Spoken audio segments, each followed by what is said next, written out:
Salamat Panginoon at syempre sa aking Holy Spirit. Jeremias 30:22, kaya nga sila'y magiging aking bayan at ako ang magiging kanilang Diyos. Ito ang sabi ni Yahweh. Amen. God bless everyone.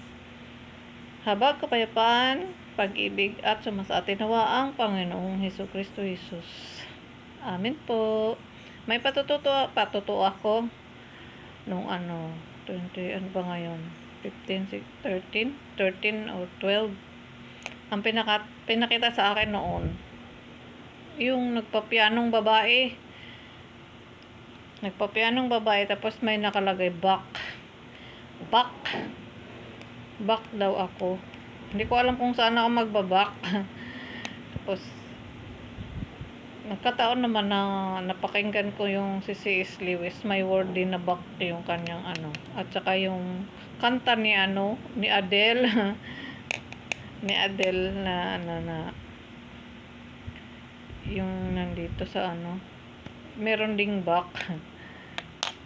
Tapos yung bahay na pinakita sa akin, mga gold, light gold, tapos yellow, yung mga paligid ng mga sopa, yun ang kulay. At saka yung babaeng maiksi ang buhok na hindi ko alam kung pinuyos niya yung buhok, basta maiksi yung buhok nakita ko. Tapos nakatalikod siya, nakita ko nakatalikod at saka nagpipiano, kumakanta siya. Yun ang tapos biglang dumating yung kanta ni ni Adele.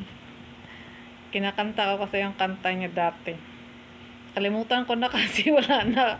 Hindi na ako nag-aano nun. Yung mga kanta niya ngayon, mga parte na sa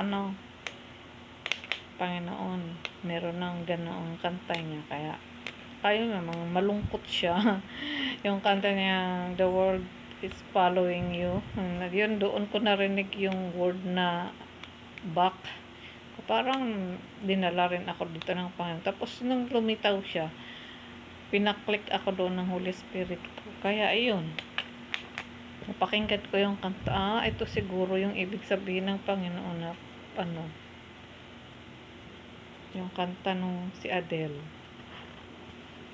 Yun lang mga amigo, gwapo, gwapa.